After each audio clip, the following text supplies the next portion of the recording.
बच्चों, आज फिर हम कुछ टॉपिक पे बात करते हैं, जैसे संभारिक, समस्थानिक, द्रव्यमान स्थिति, बंधन ऊर्जा और हाइड्रोजन बंध। सबसे पहले संभारिक के बारे में बात करते हैं। भिन्न तत्वों के ऐसे भिन्न परमाणु जिनकी द्रव्यमान संख्या समान और परमाणु क्रमांक भिन्न हो, एक दूसरे के संभारिक कहलाते हैं।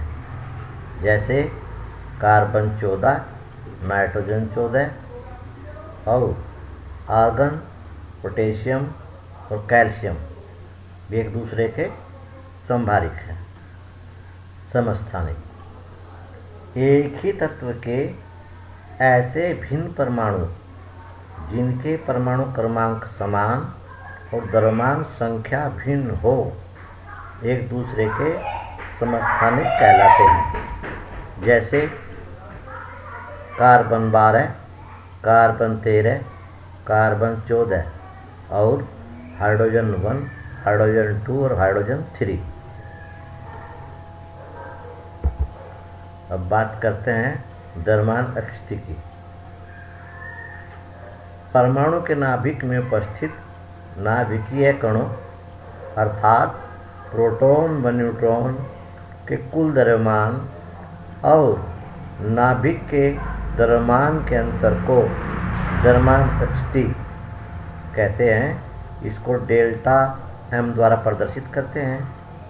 यदि एम न्यूट्रॉन बराबर न्यूट्रॉन का द्रव्यमान और एम प्रोटॉन बराबर प्रोटॉन का द्रव्यमान तथा एम न्यूक्लियस बराबर नाभिक का द्रव्यमान हो, तब द्रव्यमान स्थिति बराबर प्रोटॉन व न्यूट्रॉन का कुल द्रव्यमान माइनस नाभिक का द्रव्यमान, या डेल्टा एम बराबर M proton plus M neutron minus M nucleus.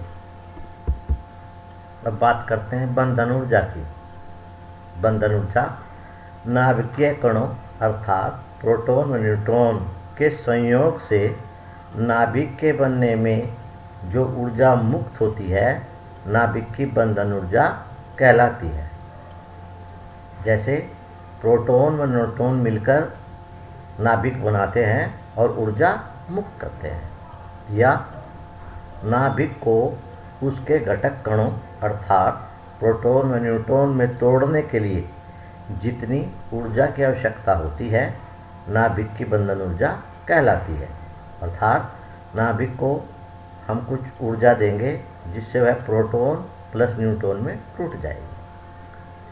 द्रव्यमान स्थिति व बंधन ऊर्जा में संबंध। नाभिक की बंधन ऊर्जा बराबर द्रव्यमान स्थिति गुणा 931.5 mega electron volt. Mega electron volt ऊर्जा का मात्रक है। E बराबर delta M atomic mass unit गुणा 931.5 मेगा इलेक्ट्रॉन वोल्ट। यहाँ पर डेल्टा एम जो है एटॉमिक मास यूनिट में लिया गया है। नाभिक की बंधन ऊर्जा प्रति न्यूक्लियन या नाभिक की विशिष्ट बंधन ऊर्जा बराबर E बटे द्रव्यमान संख्या अर्थात नाभिक की बंधन ऊर्जा बटे द्रव्यमान संख्या। अब बात करते हैं हाइड्रोजन बंध की। जब किसी हाइड्रोजन युक्त यौगिक में हाइड्रोजन परमाणु किसी उच्च विद्युत ऋणात्मकता वाले परमाणु के साथ संयुक्त होता है, तो उच्च विद्युत ऋणात्मकता वाला परमाणु इलेक्ट्रॉन युग्म को अपनी ओर अधिक आकर्षित कर कुछ ऋणात्मक हो जाता है और हाइड्रोजन परमाणु कुछ धनात्मक हो जाता है। वह दूसरे अणु के उच्च विद्युत ऋणात्मक वाले परमाणु की ओर आकर्षित हो जाता है।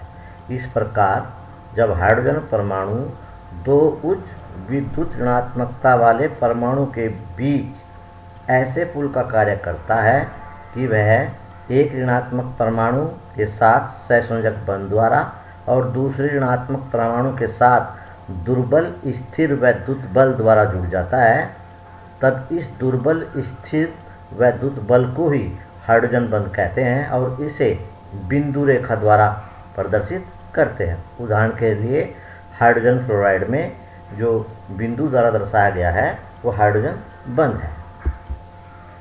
हाइड्रोजन बंध दो प्रकार के होते हैं, अंतराणुक हाइड्रोजन बंध, इंटरमोलिकुलर हाइड्रोजन बॉन्ड। जब दो या दो से अधिक अणुओं के बीच हाइड्रोजन परमाणु एक पुल का कार्य करता है, तब ऐसे हाइड्रोजन बंध को अंतराणुक हाइड्रोजन बंध कहते हैं। जैसे हाइड्रोजन फ्लोराइड अणु के बीच उपस्थित हाइड्रोजन बंध अंतराणुक हाइड्रोजन बंध होता है।